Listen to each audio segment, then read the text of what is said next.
They said the age of projectiles ended 1,000 years ago. No one threw, launched, or fired anything anymore. They guided it. Every weapon in the galaxy was smart, self-correcting, and polite enough to ask for permission before it killed. Violence had become an algorithm.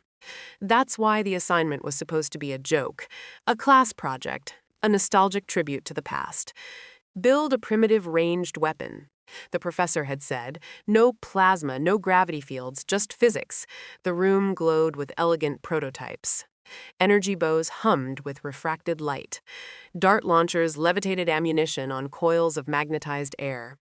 One group had even created a harmonic resonance cannon that used sound to displace matter. Everything shimmered. Everything was quiet, calibrated, beautiful. And then the human walked in carrying a stick, a strip of rubber, and a pouch of metal bearings. His name was Daniel Ward, Earthborn transfer cadet. He didn't walk with bravado or wear his weapon like a statement. He carried it like a tool casually, like a thing meant to be used, not displayed. He took a seat near the back, placed his weapon gently on the table, and began adjusting the bands. No glow, no hum, just wood, tension, and intent. Professor Zeltor, skeletal chitin frame, and respected in every combat science division across the core systems, turned toward the new arrival with a diplomatic smile. "Cadet Ward," he said with exaggerated civility. "I trust this arrangement is your contribution." Daniel nodded. "Yes, Professor." The professor tilted his narrow head. "And what might we call this masterpiece of primitive mechanics?" "A slingshot," Daniel replied. Snickering rippled through the room. A Lernari cadet leaned to his neighbor and whispered, "He brought a child's toy." The professor, to his credit, maintained a veneer of academic neutrality. "Charming," he said. "And does this slingshot have predictive tracking?" "No." "A stabilizing baseplate?" "No, sir." "Homing capability?" Daniel shook his head once. "Just hands." The murmurs grew louder. Professor Zeltor's voice sharpened slightly. "You intend to hit a target at range using elastic recoil and mass alone?" Daniel's response was simple. "Yes, I have innate it." "You believe this design will achieve the assignment's objectives?" Daniel smiled, not wide, not smug, just certain. "I believe it will hit what I aim at." "Oh, why? I have meat from the Baster." The mockery began in earnest during the break between lectures. Cadets from 3 species surrounded Daniel's workstation, their own gleaming prototypes displayed like trophies. One of them, a Zirconian with jointed arms and crystalline skin, gestured toward the slingshot with one spindly digit. "You honestly believe that thing will compete?" Daniel didn't look up. "I'm not competing with your weapons. I'm competing with your aim."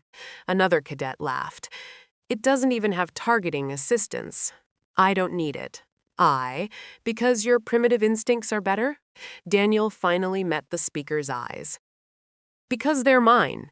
He returned to checking the tension on the bands, adjusting the notch by millimeters. His fingers moved with calm, precise confidence, the kind that didn't come from theory or design schematics or synthetic simulation. It came from use. The testing arena was a high-vaulted chamber, walled in kinetic absorption panels. Targets hovered in lane stationary for the first round, mobile for the second. Drones orbited above, capturing telemetry and assessing performance data in real time. One by one, the cadets stepped forward. The Lernari launched photonic darts through 3 rotating targets, each one struck dead center. The Zirconian's magnetic coil bow split its own first shot in half with the second. An Azari cadet fired an elegant arrow of ionized gas that curved midair to track and tag every moving target across its range window. The crowd applauded. Readouts glowed with green marks of efficiency, speed, and power usage. Then Daniel Ward stepped forward. No HUD, no gloves, no sensor rig. He walked to the firing line, carrying his slingshot in one hand and the pouch of bearings in the other. "Cadet Ward," the professor said, voice smooth but sharp, "the field is calibrated for micro-projectile tracking. Your weapon lacks digital signature. The drones may not register your performance." "That's fine," Daniel said. "No energy readings will be recorded. I'm not using energy. The AI will not assist. I'm not asking it to. The professor tilted his head again. Then proceed. Daniel placed a bearing into the cradle of the rubber band, held the frame in a low, stable grip, and pulled the band back with 3 fingers. His arms straightened, his breath slowed. Then he fired. There was no sound but the faint snap of release. The bearing vanished. A moment later, the first target dropped. The entire room froze. A second bearing was already in the band. Snap. The next target dropped. A third. Snap. Target down. The telemetry drones began emitting error tones. Their systems flagged the impacts as unexpected external kinetic events. Daniel paused, lowering the slingshot. Do I need to miss one to get a score? The professor's expression didn't move. He signaled to activate the mobile targets. They appeared sleek, evasive, jittering in rapid angles, their paths unpredictable, meant to challenge reflex-based tracking systems. Daniel loaded again. Snap. One drone spiraled and crashed, another snap. A second drone lost its rotor mid-flight and dropped. He didn't rush. He didn't flinch. He fired between breaths, moving like the air itself was guiding him. The final drone zigzagged to the far corner of the chamber, a golden orb, smaller than the rest. Professor Zelter's personal assistant drone. The professor opened his mouth to intervene. Snap. The golden drone sparked, blinked, and fell. Dead center through the optical lens, smoke curled from the core as it hit the floor. Silence. Then murmurs. Then chaos. You hit that, no lock, no lead time. Those drones are built for combat evasion. The professor stared at the wreckage of his private unit. He turned slowly to Daniel, his voice ice. You aimed for my property? Daniel shrugged. It was the only one watching me. You deliberately fired at a drone not marked for evaluation. I fired at the most difficult target available. You struck it perfectly. I didn't miss. The professor's jaw tightened. Then finally you intended that? Daniel didn't smile. He just stood still, the slingshot now silent in his hand. In my world, he said quietly, we learn to hit what moves, not what waits. The room said nothing because there was nothing else to say. The next morning, the slingshot had its own entry in the Academy's incident archive. It wasn't categorized under weapons, not yet, but it sat in a curious gray zone between educational tool and hazardous mechanical implement. Professor Zeltor had filed the report himself, though the language was curiously neutral for someone whose personal drone now lay in an evidence drawer, blackened circuitry, melted lens, memory core irreparably damaged. The incident review included several odd notations. Cadet achieved high-velocity impact with zero energy assistance. Target successfully evaded AI-guided tracking in prior simulations. Kinetic analysis shows biomechanical performance exceeding expected limits for unassisted humanoid musculature. Under the final line was a single recommendation, written in Zeltor's clawed handwriting. Do not underestimate biological solutions. Daniel Ward didn't mention the drone. He didn't bring it up at breakfast in the student commissary, didn't brag about it in the corridor. If anything, he seemed quieter than usual, calmly eating his synthetic protein bar while reviewing aerodynamics data on his pad, old footage of birds, stones skipping across water, human athletes throwing javelins in Earth's early Olympic archives. A few cadets passed his table with narrowed eyes. A Varnet student even stopped mid-step just to check the pouch hanging from Ward's belt. It held only steel bearings and a cleaning cloth. No hum, no tech, just metal and oil. Was it luck? The Varney finally asked, voice clipped. Ward looked up. Which one? The drone. The professor's. Ward thought about it. Then no. You didn't even use a sighting mechanism. I used my eye. Primitive, the cadet muttered, stepping away. Ward returned to his pad. He didn't look offended. He just seemed disappointed the conversation ended so soon. The real consequence of the demonstration wasn't disciplinary. It was psychological. Across campus, in training halls and cafeterias, combat cadets who once bragged about orbital snipers and self-correcting railguns were now whispering about tension force, bearing mass, and the parabolic arc of a hand-thrown stone. The most unnerving detail was that the Academy had no real way to regulate what Ward had done. The slingshot wasn't illegal. The bearing wasn't classified as ammunition. No kinetic rules had been broken. Technically, he'd obeyed the assignment better than anyone. He'd built a ranged weapon from primitive mechanical principles, and it had punched a hole through a drone rated for frontline data combat. Worse still, he'd made it look easy. The next lecture opened in near silence. Professor Zeltor entered the room with his usual poise, but the shift in atmosphere was clear. Students no longer hovered over their shining prototypes. They watched the door instead. Ward arrived last. He wasn't late. He just waited. He walked to his seat, slingshot holstered at his belt, bearing pouch sealed tight. He didn't meet anyone's gaze. Zeltor stepped to the center of the classroom dais and activated the holo projector. "Today's topic," he said, voice flat, "is trajectory under non-assisted systems." No one moved. Let us begin with a practical question. Who here believes they could outshoot Cadet Ward? The room held its breath. No one raised a hand. Zeltor's gaze swept the room. No one? Not even those of you with stabilized recoil mounts or neural feedback gloves. A few students shifted, uncomfortable. "Fascinating," he said. "Let me ask a different question. How many of you tested your weapons against unpredictable targets?" A few hands rose tentatively. Zeltor nodded. "And how many hit moving objects without algorithmic correction?" Most hands dropped. He turned to Ward. "Cadet, may we borrow your weapon?" Ward paused, then unhooked the slingshot and handed it over without hesitation. Zeltor held it with 2 fingers delicately, like it might explode. A piece of elastic, a wooden fork, steel pellets. "This is what bested our drones." He turned slowly, holding it up for the class. "And why?" 8. No one answered. "Because it isn't just about force," Zeltor said, "or guidance or precision. It's about interface." He set the slingshot on the table. "This weapon does not assist its user. It demands something in return. Muscle memory, coordination, emotional regulation." He looked directly at Ward. "Instinct." After class, students began showing up to the outdoor practice range, not with their assignments, but with strips of elastic makeshift frames and objects scavenged from the engineering disposal bins.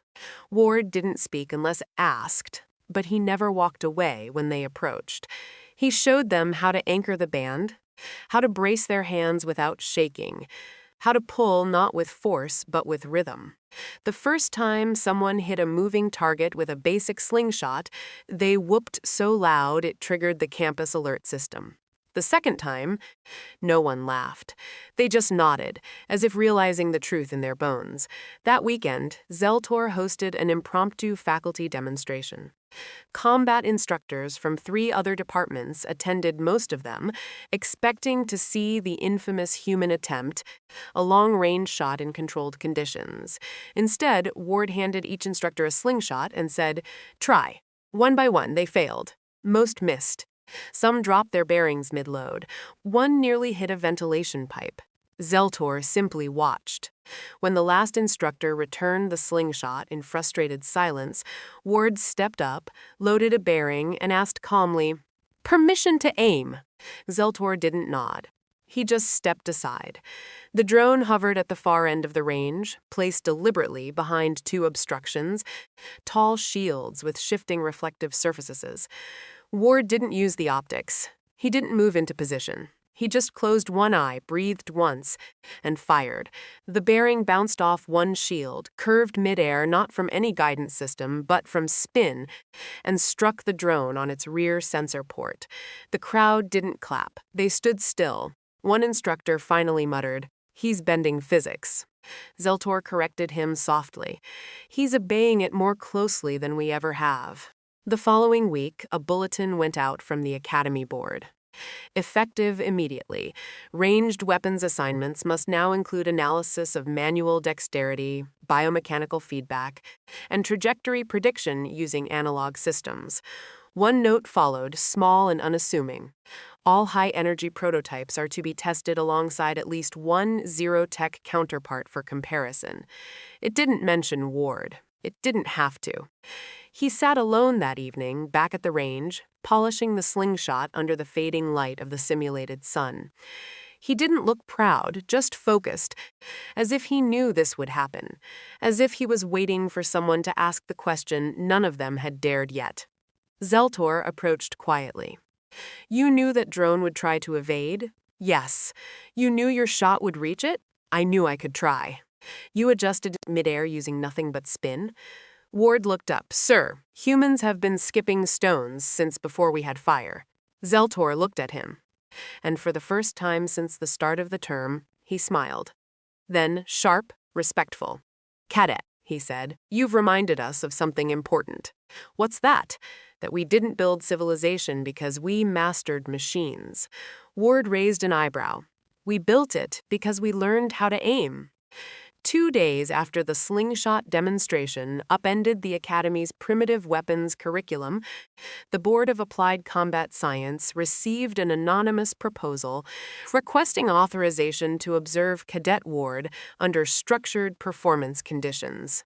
Objective: to assess the limits of unassisted human targeting instincts under escalating stress environments.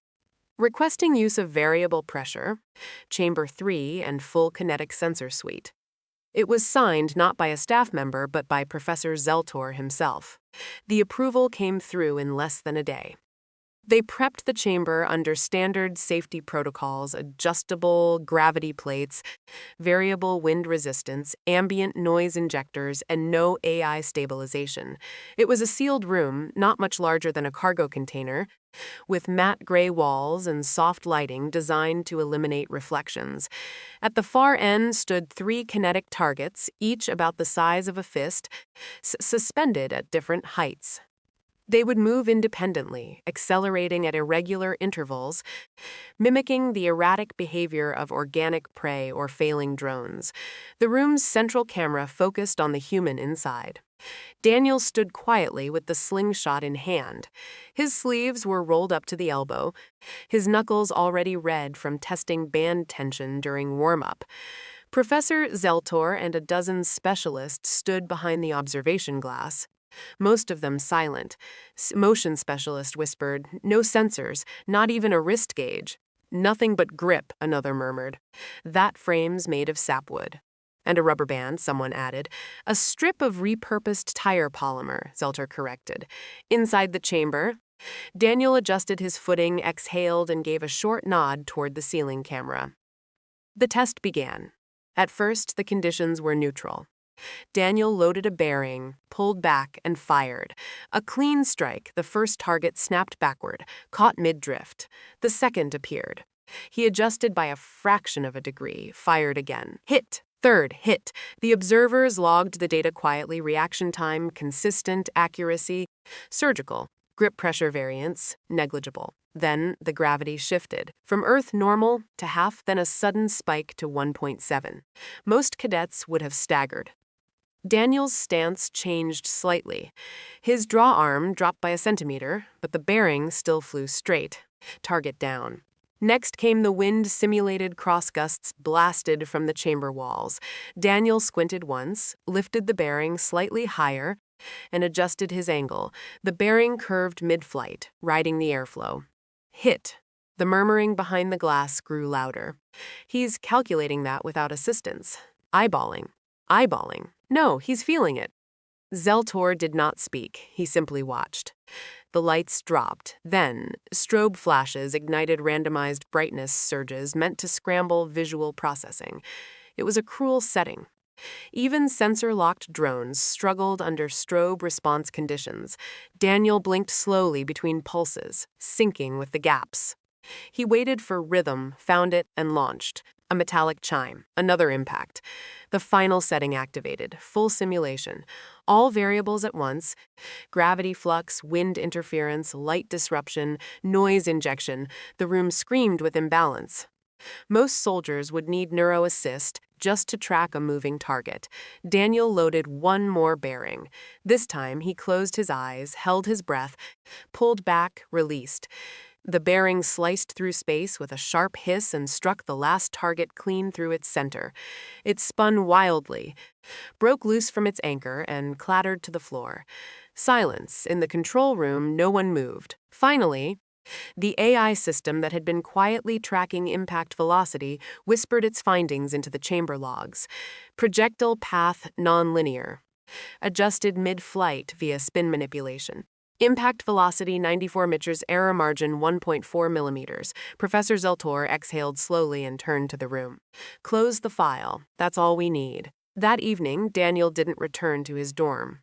He walked, instead, to the outer edge of the Academy's training compound, where the atmosphere shields opened into the long red dusk of the simulated Martian plain. A thin layer of dust blew low across the ground, and the air smelled faintly of iron and synthetic polymers. He sat on the edge of a storage crate and began cleaning the slingshot, not as ritual, as necessity. The rubber band had begun to fray a faint split along one side. Nothing dangerous yet, but it would affect balance. He pulled a replacement strip from his pouch and carefully looped it through the frame, checking tension with a slow pull. "Is that your ritual?" a voice asked. He didn't look up. "No, it's maintenance." Professor Zelter stepped into the open without preamble. "You broke 3 sensor thresholds in an observational model we've used for 15 years. Daniel shrugged. "I hit what I aimed at." Zeltor watched him quietly. "You should know," he said after a pause. "The Council has started reevaluating kinetic weapon studies. They want a new training module on assisted targeting non-powered impact physics. Sounds overdue. Your method terrifies them." Daniel looked up. "Because it doesn't require permission."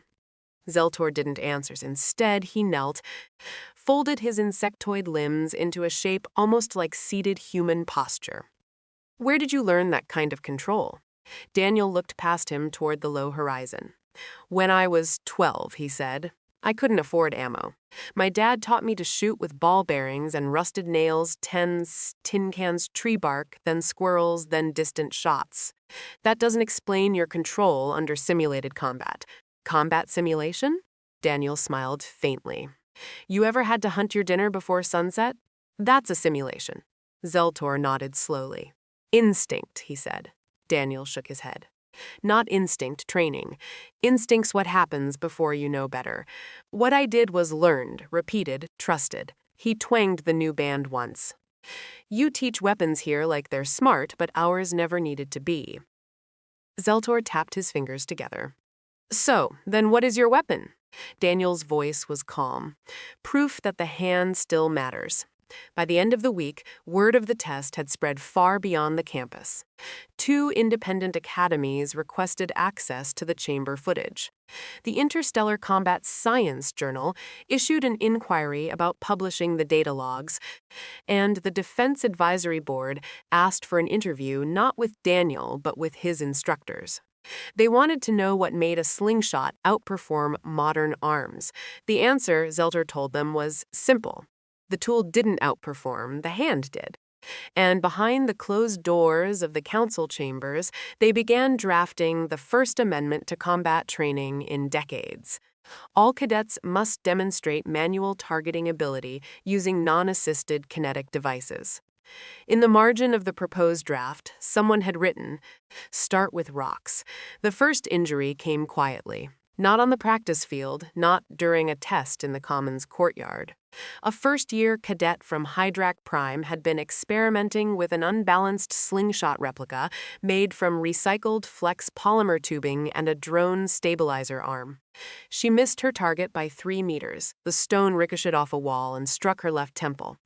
No skull fracture, but a visible hematoma formed within minutes. The Academy medics responded quickly, diagnosing a mild concussion and releasing her after 24 hours of observation with strict instructions for 2 weeks of rest and 0 ranged exercises. The moment the report reached Professor Zeltor, he knew exactly what had happened.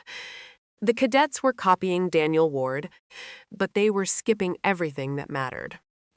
Ward wasn't in the courtyard that day.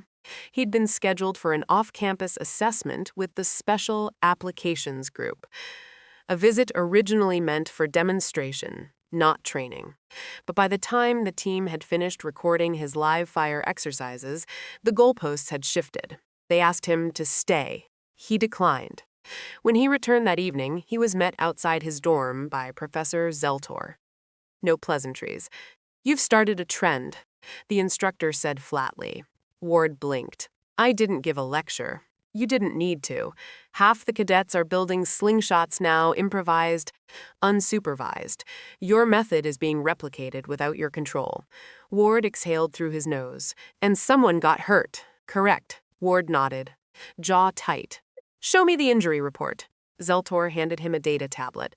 Ward read it carefully, eyes narrowing at the imaging scans. "She braced wrong," he said, "pulled from the wrist instead of the shoulder, released off angle. Her posture was too high." Zeltor watched him. "You're not surprised. I've been saying, this isn't a toy. They saw the result, not the practice. And what would you suggest?" Ward handed the tablet back. "Stop calling it primitive." That's where the problem started. The next morning, the Academy made an announcement. All unassisted kinetic weapons training must be conducted under supervision. New elective course opening, manual ballistics, and analog targeting. It filled within 20 minutes. Ward didn't volunteer to teach it, but his name was listed on the syllabus as the technique originator, and that was enough. The first class gathered on the lower training range under open sky, with wooden targets lined up at staggered intervals.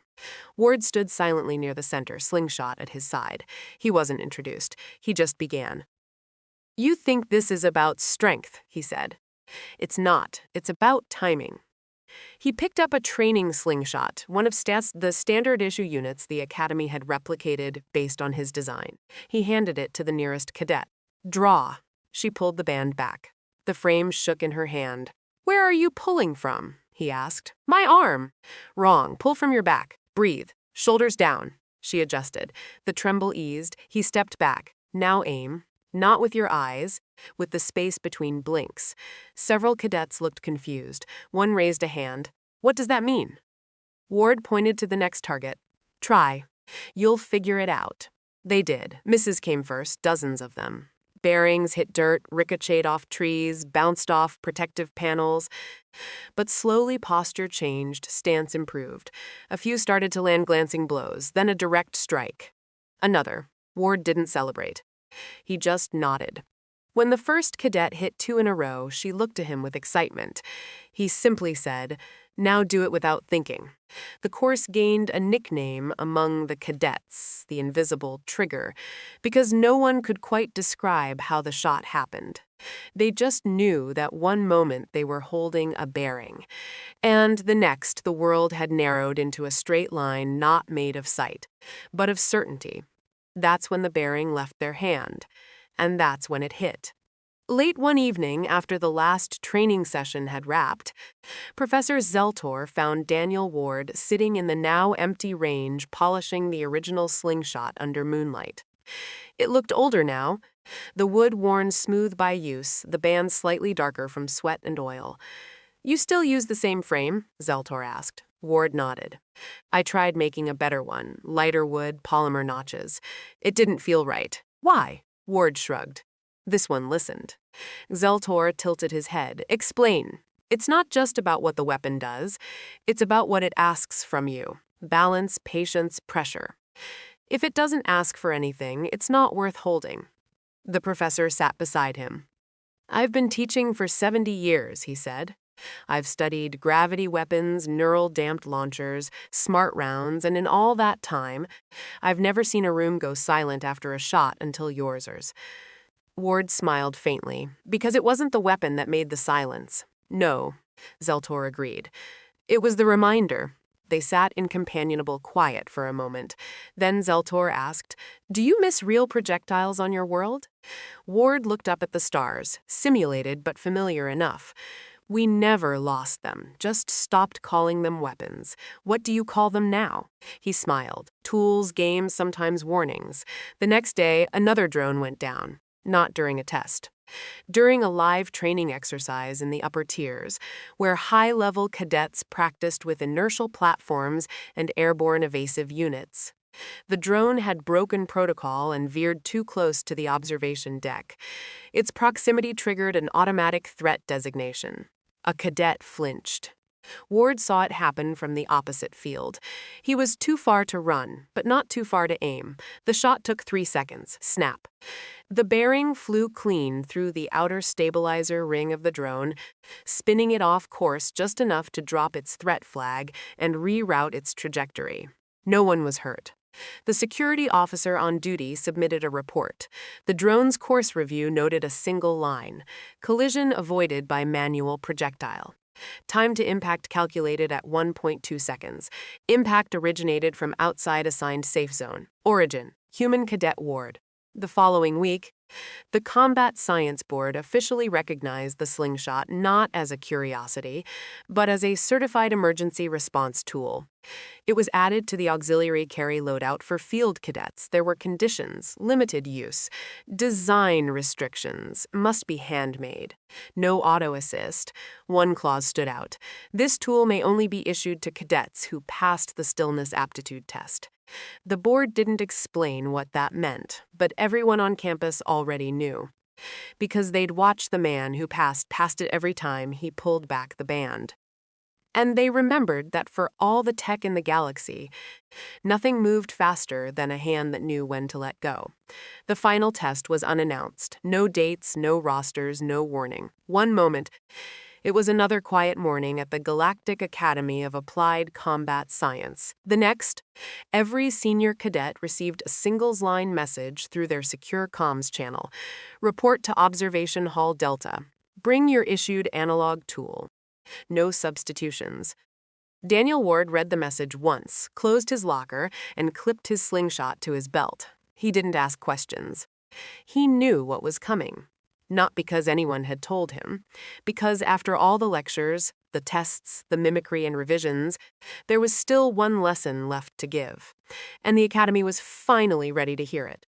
Observation. Hall Delta wasn't a training room. It was where evaluations happened, where cadets sat behind blast-proof glass and watched war simulations, where instructors dissected failure and survival frame by frame. Now, for the first time, it wasn't a place for watching. It was a stage. The cadets filed in, weapons slung over shoulders or strapped to thighs. Some carried slingshots nearly identical to Daniel's. Others had modded versions, different materials, curved grips, specialized cradles for shaped shot. Most were copies. One or two might have improved on the original. Daniel sat in the second row, hands folded over his knees. At the front stood Professor Zeltor, his pale limbs folded with ceremonial stillness. "Today," he said, "you will not fire to hit." The room rustled. Cadets looked at one another. "You will fire to miss." That got their attention. "Not to err," Zeltor clarified, "not to fall short. You will miss intentionally by a margin of exactly 5 centimeters. Now there were murmurs. "You may not use measurement tools. You may not fire twice. Each of you will step forward once. Load your bearing, draw, release, miss." He gestured toward the far wall. A small target hovered in the center of a matte backdrop, glowing softly. "Miss by the width of a finger," he said. "No more, no less." One cadet raised a hand. "Sir, what's the objective?" Zeltor's voice didn't waver. "To prove you've learned control." One by one, they stepped forward. The first cadet fired too cautiously. The bearing dipped wide and low, easily 15 centimeters off. The next overshot. The third hesitated, trying to calculate by eye and released too late. The bearing skimmed the edge of the target, triggering a buzz from the accuracy alert system. Fail. Fail close. Too close. Fail. Then it was Daniel's turn. He stepped to the line, no flex, no pretense. He placed a bearing in the pouch, pulled back the band, and stopped breathing. The room went still with him. He aimed, but not at the target. 5 centimeters left. He let go. The bearing flew straight, clean, and clipped the air beside the target's edge, so close that the atmospheric sensors registered the pressure wave, but the motion tracking labeled it missed perfectly. A green light blinked once above the target. Success, the room exhaled. After the test, Zeltor dismissed the others. They filtered out slowly, whispering among themselves. The buzz was different this time. Not excitement, not gossip. Respect.